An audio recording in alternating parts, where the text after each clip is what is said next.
Hey guys, it's Elizabeth. Have you guys had enough of me this week? I reserve the right to change my mind, but I think this may be my final communication about this whole Dr. Vaughn Naked Truth thing. I had been considering making another video, and then I was like, no, let's just let it die. I said what I wanted to say. I responded to, I believe, every single comment and message that I received about that. If I didn't, I'm sorry. If it was important, message me and I will respond. I have, and I sort of thought, you know what, just let it go, let it be done, you're done. But there were some things about there were some things I'd been thinking about. I've had multiple conversations and communications about this. And yesterday afternoon, I was considering making another video. And then I was like, no, let's just let it drop. But then I had a really thoughtful conversation with someone last night. And it brought to my attention some things that I really would feel better about if I address. This is my channel, my YouTube channel. And the only person I am responsible for and can control is me. I can't even control Dale Cooper. He's like right here. I'm sure he'll be here in a minute. I'm the only person I'm responsible for, and I'm the only person that I'm the only person that I'm responsible for. So, okay, a couple things that I want to say. Number one, when I made that video a couple days ago on Monday, I probably should not have gone into all the things that I thought were BS about the content of his program and our exchange as it related to specific facts about his program, what he thinks for his patients, etc.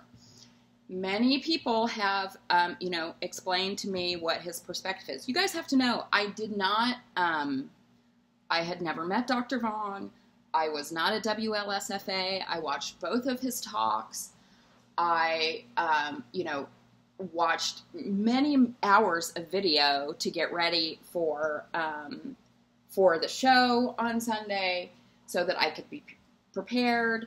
I reached out to him because everybody was talking about him, and I was like, okay, this is great. I love what he says about meditation and about, he talks about some Buddhist philosophies. He talks about just a lot of things that I truly believe, and I was super excited that there was a surgeon who was talking about these things because I feel like they're crucial to our success in anything, weight loss surgery and anything else. So I was super excited, but I did not know him. I am not his patient. He does not know me. I just was like, okay, this guy sounds cool. Everybody's talking about him. Let's get him on the Naked Truth so we can expose him to more people, his ideas to more people, and so people who could not afford to go to the conference or who just might not have been in the same network that I'm in know about him and what he's talking about, because I think it's important. So many people have said, well, what he really meant was this, and he has this video about this, and it's like, and that's great. And honestly, what everybody explained, it's like, yeah, I agree with that. But all I could base what I was trying to communicate and say to him was based on what he was saying to me in that time frame.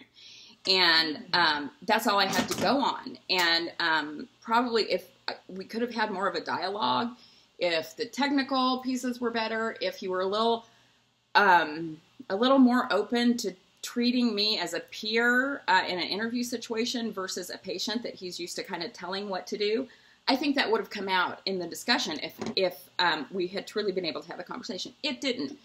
Yes, there is probably all those things I called BS on are not really what he truly believes. So awesome, good. And I shouldn't have even addressed that. Like I said, this is my YouTube channel. What I should have addressed were my feelings about it. Okay. So that's number one. Number two, I am not in, and I said this in almost every comment. I am not anti-Dr. Vaughn. I have seen, many of my friends who have had a hard time getting restarted, be super motivated and energized by him. This is weight loss surgery, and how you approach it is just like anything else. It's not one size fits all. And what works for somebody is not necessarily what's going to work for somebody else. Take what works for you, leave the rest. I think Dr. Vaughn has some really wonderful, incredible ideas in an area that I'm particularly interested in, which is the mental, sort of spiritual. I mean, it is spiritual too. I mean, Buddhism is spiritual. in the spiritual perspective on this, I think it's super, super, super important. And so that's number 2. I shouldn't have talked about those things. I am not anti-Dr. Vaughn. What was the next point? Okay, next point. Many of you have said in your comments to me that you thought I was very gracious in that interview. And I'm going to tell you, I have not rewatched it because I have a feeling I would be ashamed of myself. Because although I think I was far more gracious than he was, and this is my feelings, although I think I was far more gracious than he was, and I've said in multiple comments too that I absolutely, after pretty much the first exchange where he wouldn't listen to me, I had my defensive filter on. And here's where I'm coming from with that. And this is, like I said, I'm the only person I can take responsibility for. And although I don't think I probably was necessarily gracious in that, I was very frustrated and I was very angry. And this is the part that I probably should have focused my comments on. I felt like he wasn't listening to me. I felt like he wasn't giving me an opportunity to talk. And I felt like he was saying, when I prepare interview questions, I'm talking to a broad audience. I'm trying to ask the questions that I think are going to be of most interest to you guys, not for me personally. There were a couple of instances in the mental stuff that we didn't even really get to talk about where I used myself as an example. But we didn't even get to, and I just did it because it sets a context and because I can have a discussion if I'm talking about me. I can't have a discussion if I'm talking about Joe, Mary, whatever. I didn't even get that. I mean, we didn't even get there. And about the point we would have gotten there, I wouldn't have felt comfortable doing that because I felt like because to do that, I have to be vulnerable. I am sharing a part of myself and my journey with someone who I don't feel is listening to me. So I was asking questions that were a broad perspective of people. I took real offense and got really defensive really fast when he was making assumptions about me and my weight loss surgery journey. I didn't really expect him to watch my videos, but I did multiple times send him the video with Dr. Weiner so that he could take a look at it and see how it went. I'm certain that he didn't watch it because of some things that he asked me before the show, but if he would have even watched that video, he would have had a better sense of who I was. And if I were being interviewed, I would do that because I would want to know a little bit about the person that I was going to be conversing with. But that's me. Like I said, I am only in control of me. And I'm probably going to get emotional with this, but that's what I want to talk about, is I definitely was responding to him and responding in my video based on my own emotion and defensiveness. And I'm okay with that. I mean, I think that I'm 100% stand behind everything I said regarding to how he spoke to me, responded to me, made assumptions about me. And I just I didn't like it. I lost 200 pounds. That, other than my child and my stepkids being part of their lives, that is the thing I am most proud of in my life. And you guys, I have done a lot of things. But this is, and not just losing the weight, but how I have truly changed Dale Cooper is going to get poisoned from eating my flowers. Sorry, guys. See, I can't control my cat. How can I control anybody?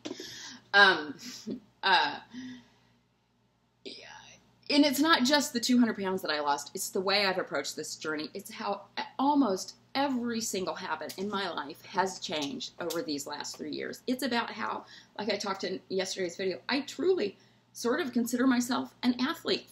I love physical activity. I love the way it makes me feel, and I can do it. At 51 years old, I'm finding things that I never knew I was good at or cared about or could do. And other than my kids, that is something that I am very proud of. And when he tried to shut me down and make assumptions about me that just weren't true, it fucking pissed me off. Add into that the technological pieces, add into that, I think he was in a basement and the internet connection. I mean, add into it all these other things and his personality, but it's still not okay. But I did want to say, I don't necessarily think I was gracious. Other people have said that. I don't think I was. He got me going. I was pissed off, and although I think I was listening far better than he was, there are things I may have missed in my anger. So I just want to admit that, and I apologize, Dr. Vaughn, for that. I mean, that's all I can do is apologize for myself. So anyway, that said, Dale Cooper is eating every single one of my new flowers. That said, bullying is never acceptable. I felt bullied. I felt like that fat kid that I hadn't felt like in forever. And I don't know that everybody would or could stand up to that. And I'm not going to let that go. You know, it's not okay. You know, that's his style. That may work, whatever. But it's just not common consideration. And I'll tell you the other thing. And I didn't like feeling that way. And I don't appreciate it. And honest truth, you know, I haven't heard from him, but honest truth is I'm gonna send him a message, and I'm gonna apologize for the defensiveness that I displayed, because that's about me. And honestly, I would have a lot of respect for him if he did the same thing, but I can't control other people. Anyway, so that's about me and how I felt. And I think, and I heard from so many people privately who expressed appreciation for validating that and for standing up to this kind of bullying mentality. I mean, just because someone is a physician does not mean they know everything. And it is not a one-size-fit-all life in anything. And I think it's a sign of respect to listen to someone, not make assumptions, etc. So I stand by that 150%, you know. But here's what else I think. I've said multiple times, his message is really important. He wants to be a, you know, world famous, whatever, which is awesome. And I hope he makes as much money as he can. I don't want you guys to think that I was saying he shouldn't be able to make money. I'm all about, you know, that entrepreneurial spirit. I get it. I think that's awesome. Whoever wants to buy it and pay for it, go team. I doubt that I will do something like that again on The Naked Truth, because I'm just not comfortable with it, because that's not what it's about. It's about, for me, giving away information that's not attached to any strings. However, I can guarantee you this, if he continues that attitude, and my niche in my career is working with celebrities, okay? So working with people who truly are somewhat famous. That has been the niche of my career for 20 years, working with people in the entertainment industry around causes that they are passionate about. I know something about this. And I will guarantee you, if he continues to have that attitude, his message that is so important is not going to reach the widest group of people. And that bums me out, because I think he has a good message. So hopefully, you know, I don't know if he's read any of this or watched any of it or anything, but, you know, same as I say about his philosophies, take what fits and leave the rest. But I think it would behoove him to think about it a little bit. And honest to God, if he wanted, because some people said to me, oh, you know, you didn't give him a chance to respond in that to your video. I am absolutely happy to have Dr. Vaughn on again and have a conversation about this. I will not do it if it's going to be the way that it was last time, because he has lots of videos. You can watch him talk. If he wants to have a conversation about it and talk about the mental and emotional aspects, awesome. Great. And I am going to email him today and apologize for my defensive behavior and put that out there. So anyway, that's me. I'm the only person I can control. I'm the only person who I have to go to sleep at night feeling good about what I'm doing and how I'm showing up in the world. I want to really applaud everyone for the most part, for how this conversation unfolded. You know, it's controversial. Some people like me, some people don't. Some people like him, some people don't. But I really felt like the conversation that ensued was 90%, you know, cordial, open. I am always open to other people's idea, and I really appreciate the person. I don't want to say who it was, and if they want to say it, it's fine. I don't care. But the person who reached out to me last night, I so appreciate it, because I felt like I felt heard, and I hope that person felt heard as well. And I think at the end of it, we both had a little different perspective about where we were coming from. And that's all, that's what part of this is about. You know, yes, it's about weight loss surgery, but it's also about learning from other people and being open to thoughts that may not be what you do. I want people in my life who challenge me. I want them to do it based on, you know, knowing some information about what they're talking about and, you know, having respect and consideration for me in that discussion, which I hope that I display as well. I am an absolute work in progress. I am an over communicator. I'm very passionate. I think about things a lot. I feel things very strongly. And as the people who are closest to me know, I might say or do some stupid ass shit. But usually, if I'm wrong, and often when I don't know it and you tell me you think I'm wrong, I will really take that to heart. And a day or a week or even a month or a year later, I'll come back to you and say, you know, I thought about that. Not with everybody, not with people who aren't important people, but, you know, I really thought about what you had to say. And this is the part that resonates with me. This isn't the part that isn't. But I heard you and I value that. And I want people to challenge me. Anyway, that's what I have to say. I think this will probably be the last conversation about this. Thank you guys so much for everything, for watching, for supporting, for commenting, for cheering me on, for letting me, you know, verbally vomit and process my thoughts through this vehicle, because getting your feedback is so important to me. All right, I'm done. Go take on the day. Have a good day. Hopefully I won't talk to you again until Monday. Bye.